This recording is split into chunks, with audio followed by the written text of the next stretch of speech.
In the winter of 1925, a man walked out of the Amazon rainforest who was never supposed to come back. His entire expedition was gone. His notebooks were half burned. And when the doctors at the mission station asked him what happened out there in the green, he said only one sentence before he stopped speaking for almost a year. We were not the first. Colonel Edmund Ashcroft had spent 20 years of his life trying to get into that jungle. He had begged governments for money. He had buried friends in its mud. He had nearly died of fever twice, chasing a rumour that everyone in London told him was a fairy tale.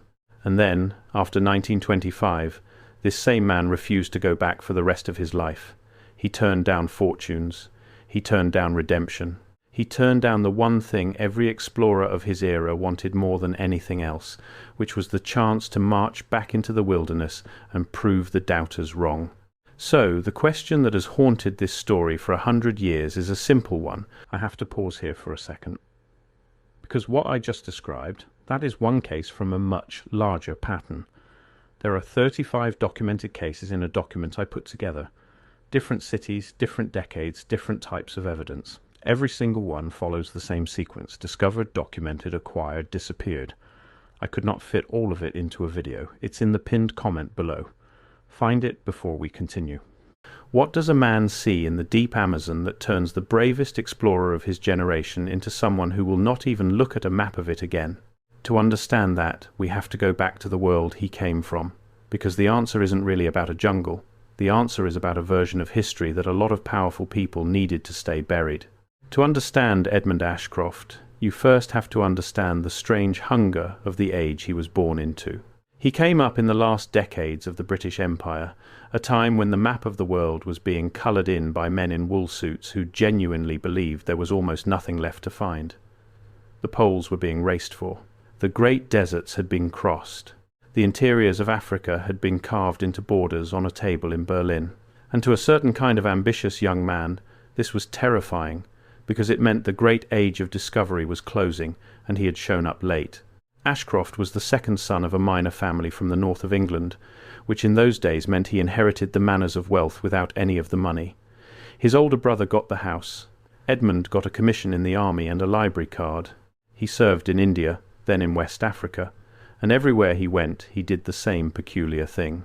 While the other officers drank and complained about the heat, he sat with the locals and asked them about their old stories, not the polite official histories, the ones the missionaries had told them to forget, the ruins in the hills that nobody would go near, the roads that led into the forest and simply stopped. By the time he was 30, Ashcroft had developed a theory that would define the rest of his life, and it was a theory that made serious men laugh at him. He believed that the official history of the world was not just incomplete, he believed it was wrong on purpose. He noticed that everywhere the empire went, it found the same thing: ruins that were far too advanced for the people who lived beside them, stonework that the locals swore they had not built and did not know how to build. And in every single case, the response of the authorities was identical. They shrugged, they credited it to some vanished tribe, they filed a short report, and they moved on. Nobody, it seemed, was ever curious about the fact that the ancient world kept showing signs of being far grander than anyone was allowed to admit. But it was in a dusty archive in Rio de Janeiro that Ashcroft found the document that turned a theory into an obsession. It was a manuscript from the 1750s, written by a Portuguese expedition that claimed to have stumbled onto a dead city deep in the Mato Grosso. Not a village, not a ruin, a city. The manuscript described wide stone streets, arches, towers, and inscriptions in a script that none of the men could read. And then, crucially, the manuscript described the reaction of the colonial governor when the survivors brought their report back. He did not celebrate. He did not send them back to map it. He confiscated the document, threatened the men into silence, and had the whole affair struck from the record. Ashcroft read that manuscript, and he asked the only question that mattered. Why would a colonial government, obsessed with gold and glory, actively suppress the discovery of a lost city? What could possibly be more valuable to an empire than an ancient civilization full of treasure? And the answer he arrived at was the answer that would eventually cost him everything. Some discoveries are not valuable. Some discoveries are dangerous. because a lost city that was more advanced than the empire that found it does not add to the story the empire tells about itself. It destroys it. This is where we have to slow down and talk about the idea that sat underneath everything Ashcroft believed, because without it, none of what happened next makes sense. In the quiet corners of the archives, among the collectors and the amateur historians that respectable academics avoided, there was a whispered idea. The idea was that the world had once been home to a single, vast, connected civilization, not primitive, not local, a civilization with a shared style of building, a shared level of technology, and a reach that spanned continents. And this civilization, the idea went, had been wiped away, not by one war or one flood, but by a kind of great forgetting, a reset. Its cities were reoccupied by people who did not build them.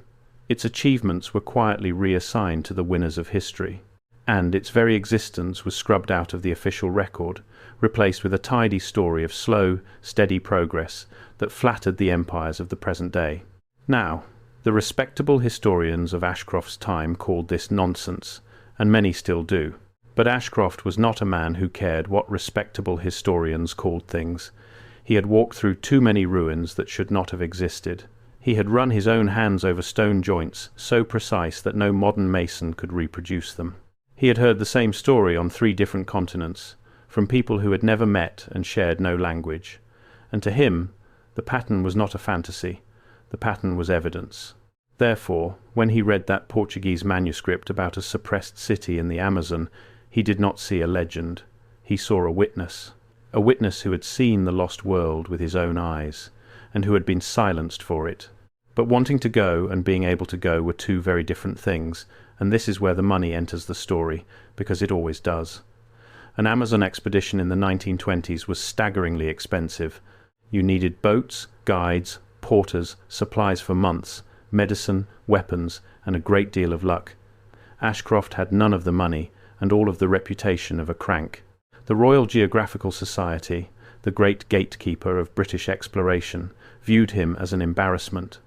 They had funded serious men to search for serious things. They were not about to hand a budget to a middle-aged officer who talked about a hidden global civilization at dinner parties. So Ashcroft did what desperate visionaries have always done. He found private money, and the men who funded him were not romantics. They were investors. This is a part of the story that usually gets left out because it is not as thrilling as Jaguars and Fever. But it is the most important part of all. Ashcroft's expedition was backed by a small syndicate of businessmen who had made fortunes in the rubber trade, and they did not care about lost civilizations or the secret history of the world. They cared about one thing. If there was a dead city in the Amazon, there was gold in it, and gold was the only argument that ever moved them. Think about what that meant for a moment. The man chasing a suppressed truth about human history could only get into the field by promising treasure to men who wanted the opposite of the truth. He needed them, and they needed a story that would pay. So a bargain was struck that would poison the entire venture from the inside. Ashcroft told his backers about gold, because gold was the language they spoke. But in his private journals, which is where the real story lives, he wrote something very different. He wrote that he expected to find no treasure at all. He wrote that the true wealth of the lost city was not in its metal, but in its proof. And he wrote, in a line that reads very differently now that we know how it ended, that some men would kill to keep that proof in the ground. The expedition assembled in Cuiabá in the spring of 1925. It was a small party by the standards of the time, which was deliberate. Ashcroft had learned from the failures of others that big expeditions moved slowly, ate through supplies, and attracted attention. He wanted to move fast and quiet. There were 8 of them at the start. Ashcroft himself. A young surveyor named Whitlock, barely 25, brilliant with instruments and hopelessly optimistic. A hardened Brazilian guide named Ferreira, who had spent his whole life on the rivers and trusted none of them. A doctor, and 4 porters hired out of the frontier towns, men who knew the first 100 miles of jungle and no more. The plan was to follow the rivers north and east into the Mato Grosso, into a region that even the frontier men called the Green Hell. On the maps of the day it was simply a blank space, no roads, no settlements. Nothing but a note in the margin from an old surveyor that read, in effect, "Do not go here." and that blank space is exactly where the Portuguese manuscript had placed the dead city. For the first weeks, it went the way these things always went. The heat was a physical weight that pressed down on them from the moment the sun rose. The insects were not a nuisance, but a constant, grinding assault that got into the food, the clothes, the eyes, the open sores that never healed in that wet air. The porters grumbled, the doctor developed a cough, and the jungle itself seemed to actively resist them, throwing up walls of vegetation that had to be cut foot by foot, hiding the trail, swallowing the sound of their own voices, until each man felt strangely alone, even while walking in a line. But then, about 6 weeks in, they found the first thing that should not have been there. It was Ferreira, the guide who trusted nothing, who spotted it. They were crossing what everyone assumed was a low, natural ridge in the forest floor when he stopped, crouched, and began brushing away the leaf litter with his hands. Underneath was stone, not a boulder, cut stone, flat, worked, and fitted to the stones beside it, with a seam so tight you could not slide a knife blade into it. They were standing on a road, a paved road, running dead straight through a jungle that everyone insisted had never been home to anyone who could build one. Whitlock, the young surveyor, was beside himself with excitement. He took out his instruments and traced the line of it, and what he found made even Ashcroft go quiet. The road did not wander the way a footpath wanders. It ran along a perfect bearing, straight as a ruler, for as far as they could follow it before the forest reclaimed the surface. Someone had surveyed this. Someone with instruments, or knowledge, or a level of organization that the history books swore had never existed in this place, and it was old. So old that trees 3 feet thick had grown up through the cracks and died and rotted and been replaced by other trees, a slow cycle of forest repeating itself over the buried work of forgotten hands. Ashcroft wrote in his journal that night by the light of a small fire, and his handwriting, usually so controlled, ran ragged across the page.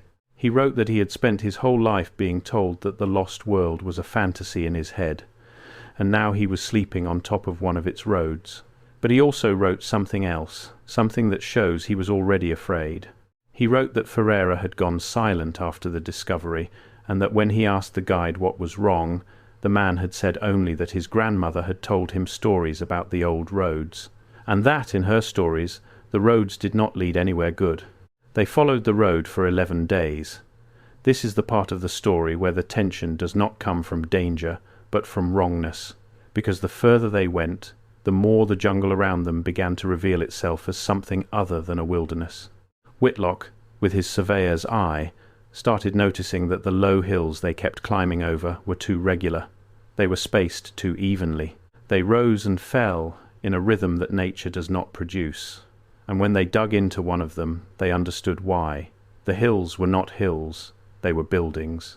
Entire structures, swallowed so completely by centuries of growth that they had become part of the landscape, mistaken for terrain by every traveller who had ever passed through and never bothered to dig. They were walking through a city. It had been there the whole time.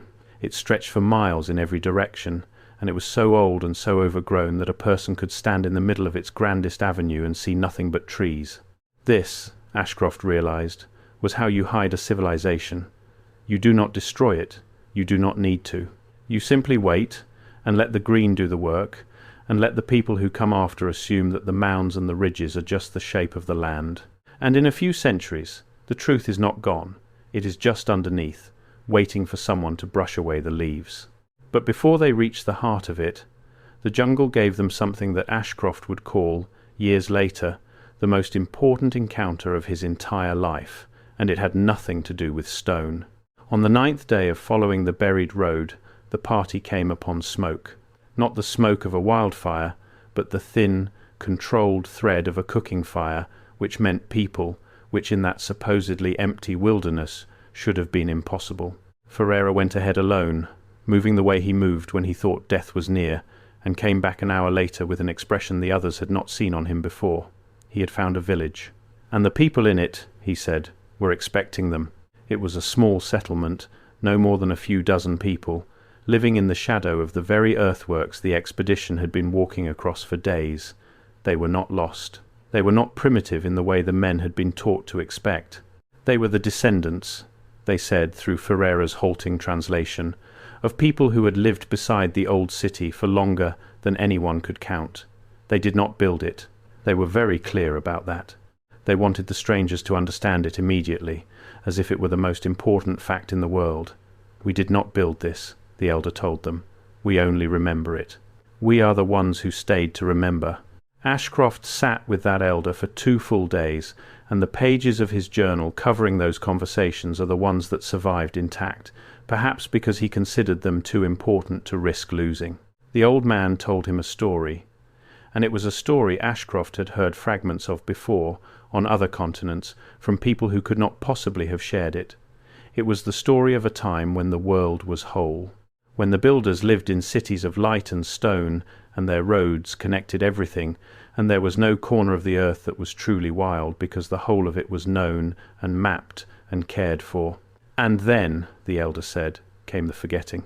Not a war, not a flood, though there were floods, something quieter and more total.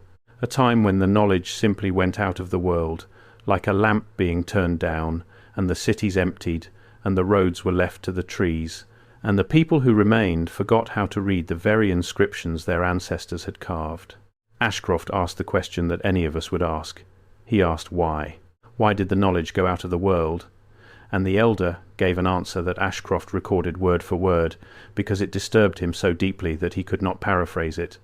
The elder said it did not go out, it was taken out. He said that there had always been those who understood that knowledge is not free, that a world where everyone remembers the greatness of the past is a world that is very hard to rule. And so, over long ages, the remembering was made dangerous, and the forgetting was made comfortable, until at last the people chose to forget on their own, because forgetting was easier and safer, and it let them sleep at night. The city was not buried by the jungle, the old man said. The jungle was simply allowed to finish what men had already begun. This is the idea that would eventually swallow Ashcroft whole, and you can see in his journal the exact moment it took hold of him, because it reframed everything. He had come into the jungle imagining himself as a discoverer, a brave man penetrating an untouched wilderness to bring a lost truth back into the light. And now an old man beside a cooking fire was gently telling him that the wilderness was not untouched at all, that it was a graveyard being deliberately maintained, and that the light he wanted to bring the truth back into was precisely the thing that had killed it in the first place. The empires of the light were not the enemies of the darkness. They were its authors. They had turned down the lamp themselves, long ago, and they had a great deal invested in keeping it dim. The elder gave him one warning before the party moved on, and Ashcroft underlined it twice in his journal. "Do not wake the city," the old man said. "Do not measure it and name it and carry it back to your people, because your people do not remember in order to honor. They remember in order to own. And a thing that is owned is a thing that can be sold, and a thing that can be sold is a thing that will, in the end, be destroyed." The elder was not warning him about ghosts or curses. He was warning him about economics. He was warning him, in the plain language of a man who had watched it happen for generations, that the moment the outside world learned the true value of what lay under those leaves, the leaves would not protect it any more. Nothing would. Ashcroft did not listen, of course. No one in his position could have. He had given his life to this. He had promised gold to hard men in Rio. He had a young surveyor beside him, practically vibrating with the need to measure everything in sight. To turn back now, on the word of an old man in a village that officially did not exist, was unthinkable. But he wrote that night that the warning had lodged in him like a splinter, and that for the first time since Cuiabá he found himself afraid not of dying in the jungle, but of succeeding in it. They left the village on the 11th day, and the character of the land changed again, and now the evidence of the old world came so thick and fast that even the frightened porters stopped pretending not to see it. They crossed a canal, an actual canal, cut straight and deep and lined with stone, running water still, centuries after the hands that dug it had turned to dust. Whitlock traced its course and found that it connected to others, a whole network of them, a system for moving water across the landscape with a precision that the great engineers of Ashcroft's own century would have been proud to design. Whoever built this had not merely lived in the forest. They had commanded it. They had reached into the wild green chaos and imposed geometry on it, and the forest had spent the intervening ages trying and failing to fully erase the insult. Then there was the earth itself. Ferreira, who knew soil the way a sailor knows the sea, kept stopping to run it through his fingers, muttering, "The dirt in this dead region was wrong." Out in the true wilderness, the Amazon soil was thin and pale and poor, which was exactly why the experts insisted no great civilization could ever have fed itself here. But around the buried city the earth was black. Deep, rich, impossibly fertile black earth, the kind you did not find in nature, the kind that had to be made. Someone had manufactured soil.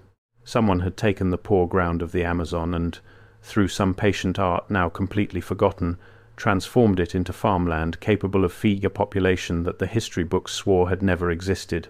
The counterfeit paradise was not counterfeit at all. It had been engineered into abundance, and then abandoned, and the abundance had faded back toward poverty in the absence of the hands that made it. Ashcroft understood what this meant for the story his own age told, and he wrote it out plainly. Every argument that the Amazon could not support a civilization was, he realized, not a scientific finding at all. It was a convenience. It was a way of explaining away the impossible ruins in advance, so that no one would ever have to take them seriously. If the land could not feed a city, then any city you found could not be real, and so you were free to call it a natural formation, a trick of the light, the fantasy of a fevered mind. The lie about the soil protected the lie about the history, and both of them protected something much larger, which was the comfortable belief that the men of the present had built the only true civilization the world had ever known. The deeper they went, the more the architecture began to speak to Ashcroft in a language he had spent 20 years learning to hear, because he had seen this before. Not this exact city, but this exact style. Before I go further, that document in the pinned comment. If you have not found it yet, go there now, because everything I cover in these videos is one piece of a pattern that only becomes visible when you see all 35 cases together. The document shows you the full pattern. What I can show you here is the surface. What is down there is everything underneath it. Pinned comment, now, then come back. The clean geometric lines, the fitted stone, the particular proportions of the platforms and the plazas, echoed things he had glimpsed in the ruins of West Africa and read about in the reports from Asia and seen in engravings of monuments on the other side of the world. It was, he wrote, as if a single mind had designed all of them, as if there had once been one civilization, one body of knowledge, one way of building, that had spread across the whole face of the earth and then been shattered into 1,000 disconnected fragments, each of which was now credited to a different, smaller, local people who happened to be living nearby when the outsiders arrived. The scattered ruins of the world were not separate mysteries, they were the broken pieces of one enormous, deliberately forgotten truth. That was the thought that finally frightened Whitlock too, when Ashcroft shared it with him by the fire, because the young surveyor, for all his optimism, was no fool, and he understood the implication immediately. If the great civilizations of the past were really the fragments of one lost whole, then the entire map of human history that they had both been raised on was not just incomplete, it was a forgery.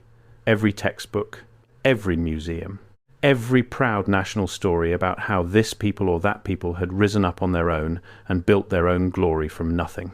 All of it was a way of chopping the single forgotten world into pieces small enough to be safely ignored, and handing each piece to whoever currently held the ground.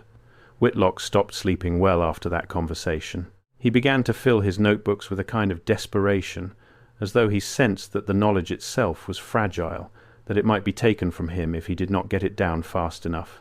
The porters, meanwhile, were reaching their limit. 2 of them came to Ashcroft on the 11th night and asked, then begged, to turn back. They were not cowards. They had followed him through fever and hunger and the endless green without complaint. But this place was different, they said. This was not a place for the living. The old ones were still here, in the stone and the black earth and the silent canals, and the old ones did not want to be measured. Ashcroft listened, and he wrote that a wiser man might have turned around, but he was not, by his own admission, a wise man. He was a man who had spent his entire life being told he was wrong, and who was now, at last, close enough to being proven right that he could taste it. So he made the decision that would kill 7 of the 8 of them. He pressed on, past the last of the silent canals, toward the black heart of the city that the old man had begged him to leave sleeping. Now here is where I have to be honest with you about something, because this story sits on a strange and important line. Everything I have described so far, the paved roads, the geometric earthworks, the vast settlements hidden under the canopy, sounds like the wildest kind of invention. For most of the last century, mainstream science agreed. The Amazon, they insisted, could never have supported a great civilization. The soil was too poor. The forest was too hostile. It was, in the official phrase, a counterfeit paradise, a place that looked lush but could never feed a city. Anyone who claimed otherwise was a dreamer or a liar. And then the technology caught up. In our own time, researchers began flying over the Amazon with laser scanners that could see through the canopy and map the ground beneath it. And what they found rewrote the textbooks. They found roads. They found causeways running dead straight for miles. They found geometric earthworks, plazas, and the outlines of settlements so large and so numerous that scholars now believe the Amazon was once home to millions of people, living in organized societies, reshaping the entire forest to their will. The counterfeit paradise was the lie. The cities were real.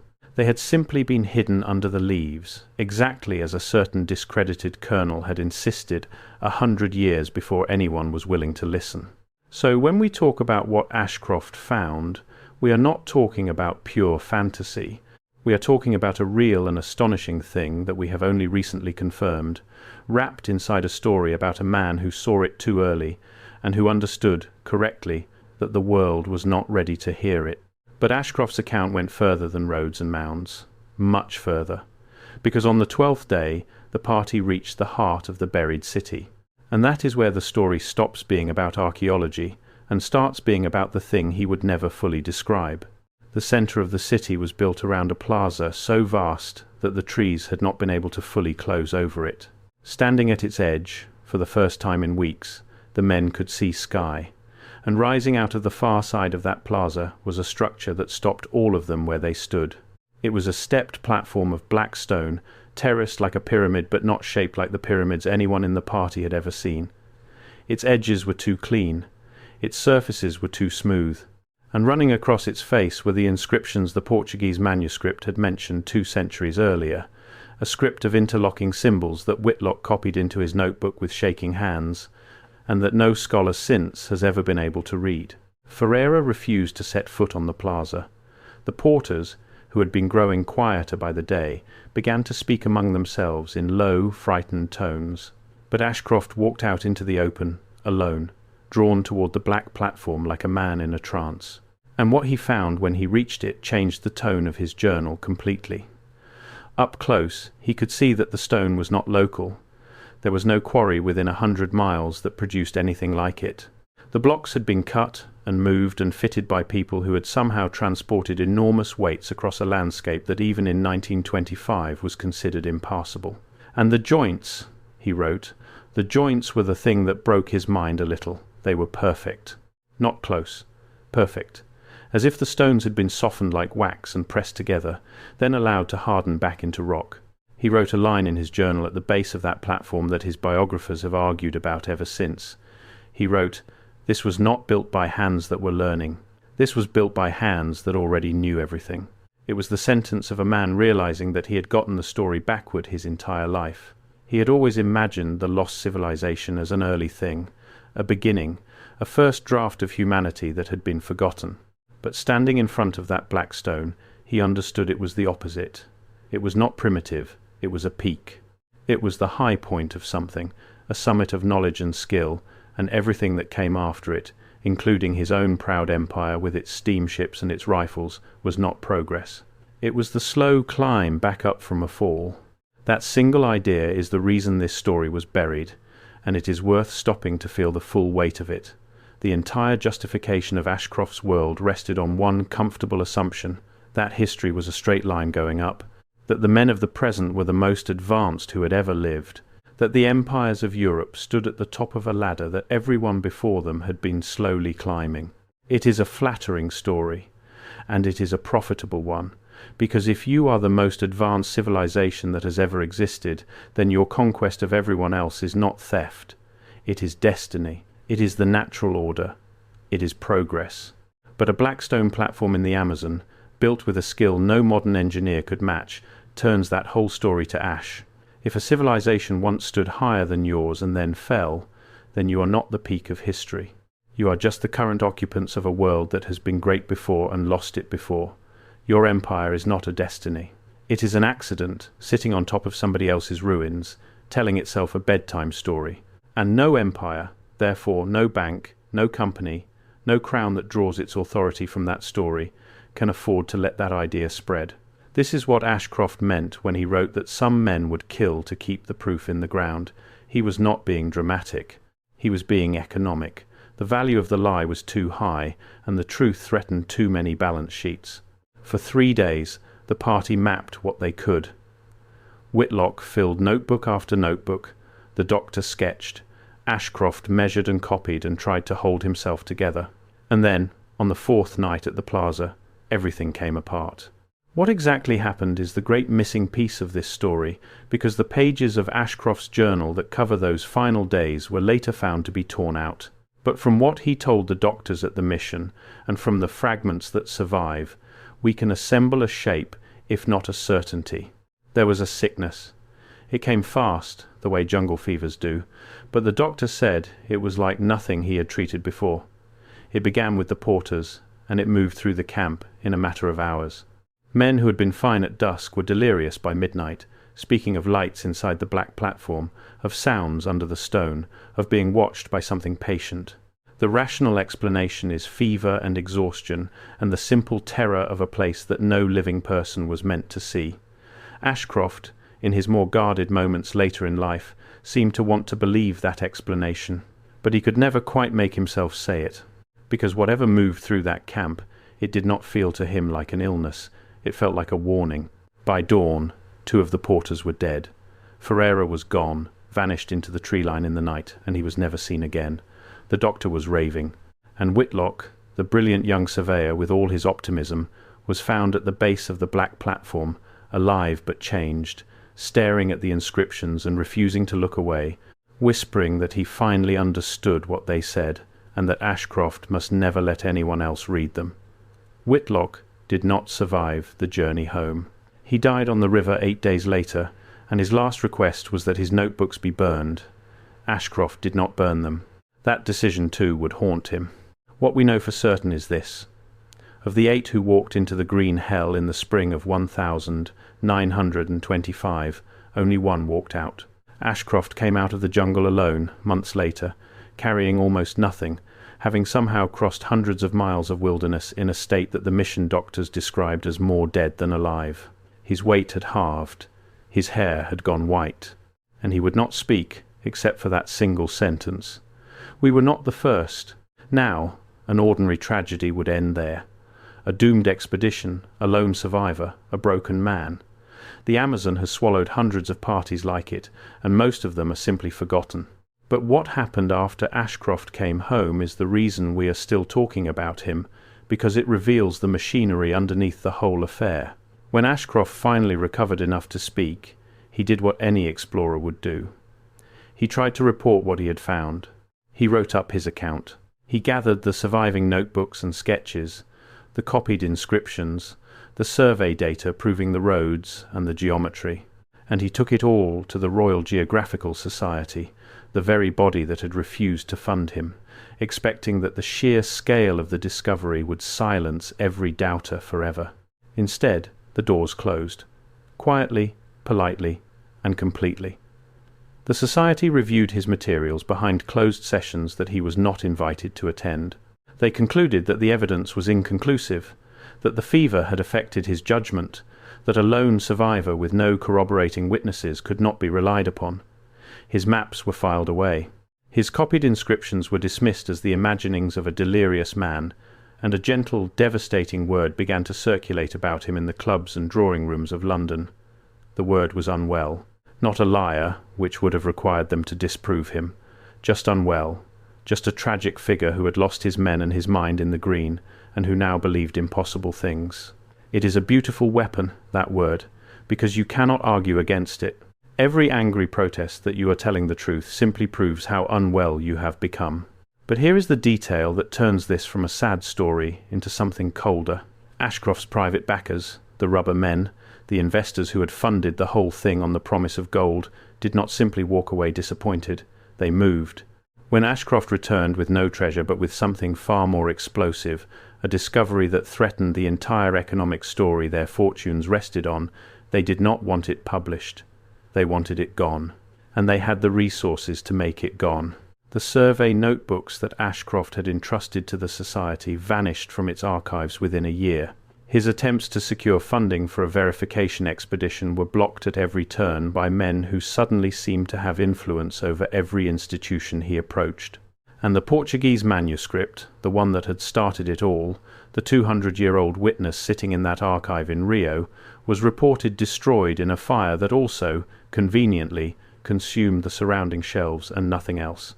Ashcroft understood, slowly, what was being done to him. And this is the moment that answers the question we started with. This is the moment he refused to ever go back, because he realized that going back was exactly what they wanted. If he mounted another expedition, one of two things would happen. Either he would vanish into the jungle like his men, and the problem would solve itself, or he would return with even more proof, and even more proof would simply be buried under an even larger pile of the word unwell. The system was designed so that the truth could not win. The more he pushed, the more insane he looked. The only move left on the board that they had not accounted for was the one move nobody expected from a man like him: to stop, to go silent, to refuse to play the game at all. So he stopped. For the last 2 decades of his life, Colonel Edmund Ashcroft lived quietly in a small house on the coast, and he never spoke publicly about the Amazon again. He turned down interviews. He turned down a fortune offered by an American newspaper for his story. He turned down, most tellingly of all, a lavishly funded expedition led by younger men who wanted him only as a guide, who promised him the vindication he had spent his life chasing. He said no to all of it, and people took his silence as the final proof that the poor man had truly lost his mind out there in the green.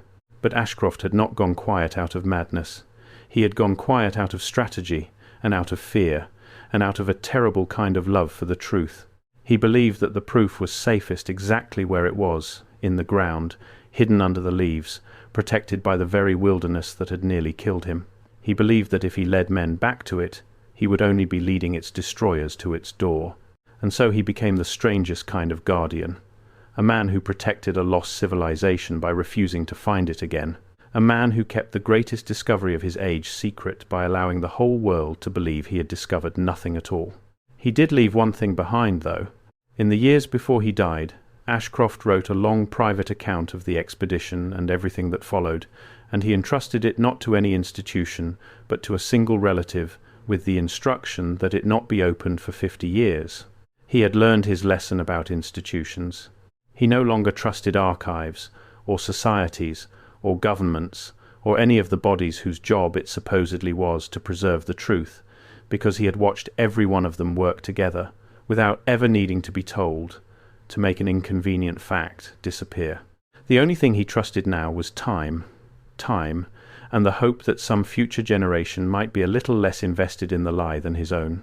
And this is where the story circles back to that whispered idea in the archives, the one the respectable historians laughed at. The idea of a single lost civilization, advanced beyond reckoning, wiped from the record, and reassigned to the people who came after. Ashcroft went into the jungle believing it was a theory. He came out believing it was a fact, but a fact of a particular and painful kind. He no longer thought the Great Forgetting had been a single catastrophe, a flood or a war that erased the old world in a night. He had come to believe something stranger and more chilling, that the forgetting was ongoing, that it was not an event but a policy, that in every age, including his own, there were institutions whose quiet, permanent function was to find the evidence of the older, greater world and to make sure it stayed lost, not out of some grand conspiracy of hooded villains, but out of something far more ordinary and far more unstoppable: self-interest.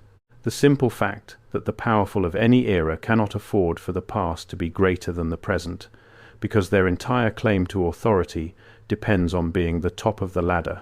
Think about how elegant that is, and how much it explains. You do not need a secret society to bury the truth if every institution has its own separate reason to want it buried. The empire wants to be the peak of history. The church wants to be the origin of civilization. The academy wants to have written the correct textbook. The investors want the story that pays. None of them have to coordinate. None of them have to meet in a dark room. They simply, each of them, reach independently for the same shovel whenever the older world starts to show through the leaves. And the older world goes back under. Again and again and again. And once you see history that way, as a managed thing rather than a discovered one, the pieces of Ashcroft's story that seemed like paranoia start to look more like accounting. Consider what the story of steady progress is actually worth. It is not a small thing. It is the single most valuable product any civilization ever sells to itself, because it is the story that turns power into legitimacy. If the men on top got there by climbing a ladder that everyone was climbing, then their position is earned, and the people below them simply climbed less well. But if the ladder is a fiction, if there was once a summit far above the current top and the whole structure is really the wreckage of a fall, then the men on top are not champions. They are scavengers living in a mansion they did not build, and every claim they make to deserve it evaporates. That is why the forgetting was never really about hiding a city. The city was almost incidental. What had to be protected was the story, and the story had a price attached to everything. The museums that credited each fragment of the old world to a different convenient people were not lying for fun. They were maintaining an asset. The academies that trained generation after generation to laugh at anyone who saw the pattern were not merely being careful.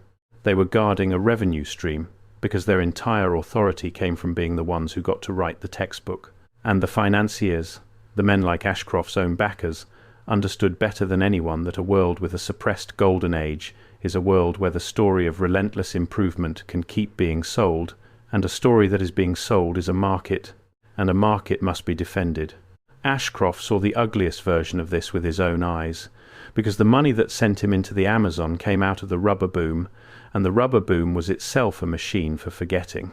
It had descended on that same forest a generation earlier and enslaved and slaughtered the very people whose ancestors had built the black earth and the canals, and then it had told the world a clean story about progress and industry and the taming of a savage wilderness. The wilderness was never savage. It had been a garden, tended for centuries, and the men who profited from calling it a hell were the same class of men now writing the checks for Ashcroft's expedition. He was funded, in other words, by the exact machinery he had gone to expose. That is not a coincidence a novelist would dare to invent. It is just how the thing works. The forgetting pays for the men who go looking, so that whatever they find comes home already owned.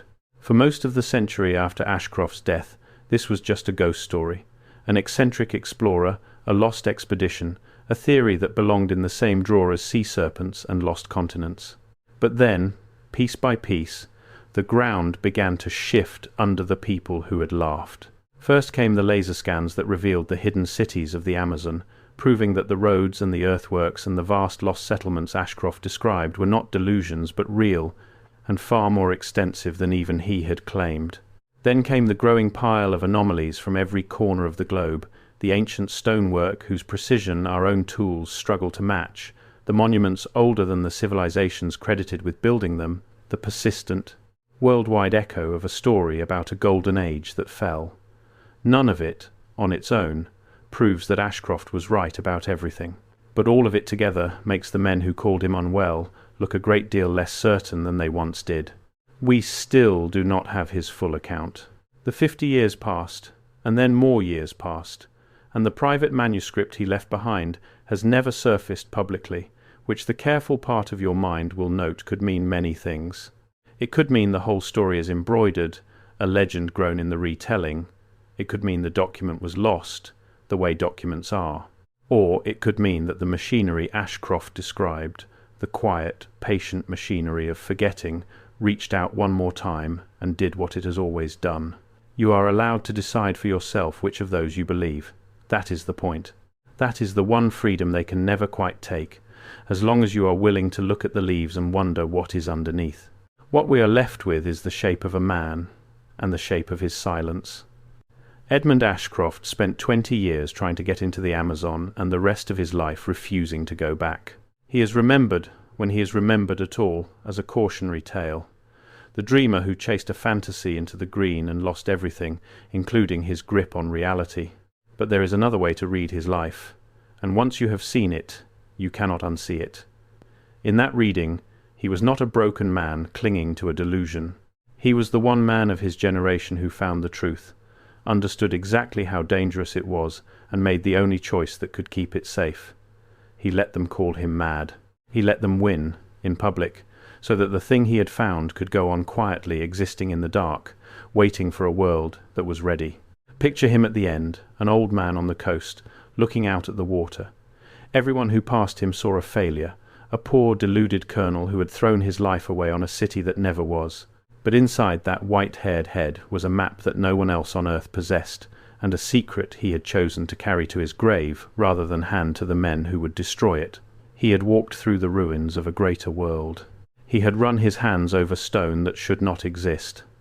He had read, in the perfection of a joint between two blocks, the death sentence of every comfortable story his age told about itself. And he had decided that some truths are worth more protected than proven. The Amazon is still there. The leaves are still doing their patient work, closing over the roads and the plazas and the Blackstone platform, hiding a peak of human achievement so completely that you could stand on top of it and see nothing but forest. And somewhere in that green, if the old colonel was telling the truth, the proof is still waiting. It has waited for centuries. It can wait a while longer. The only question that remains is the one Ashcroft spent his whole life circling, the one that turned the bravest explorer of his age into a silent old man staring at the sea. Not whether a lost world is out there, but whether we actually want to find it, and what it would cost us, all of us, to finally admit that the story we have been told about who we are and how high we stand, and what came before us, was never the whole truth. It was just the version that the winners could afford to keep. There is a temptation, when you reach the end of a story like this, to demand a verdict, to ask, plainly, whether it was real, whether an explorer named Ashcroft truly walked out of the Mato Grosso in 1925 with white hair and a sealed manuscript, or whether he is a shape assembled from a dozen real explorers and 100 real ruins and an old human hunger to believe the past was greater than we were told. It is a fair question, and you should ask it. But notice how quickly the question itself begins to do the forgetting's work for it. Notice how much easier it is to argue about whether one man existed than to sit with the thing he claimed to find. That is where the record ends, and the wondering begins. A man walked out of the jungle in 1925 with white hair and one sentence, and he spent the next 20 years saying nothing at all. Maybe he was mad. Maybe he was a liar. Or maybe, just maybe, he was the only honest man in a world that had made a business out of forgetting, and his silence was not the sound of a mind that had broken. It was the sound of a man who knew exactly what he had seen, and knew exactly what the world would do to it if he ever said its name out loud.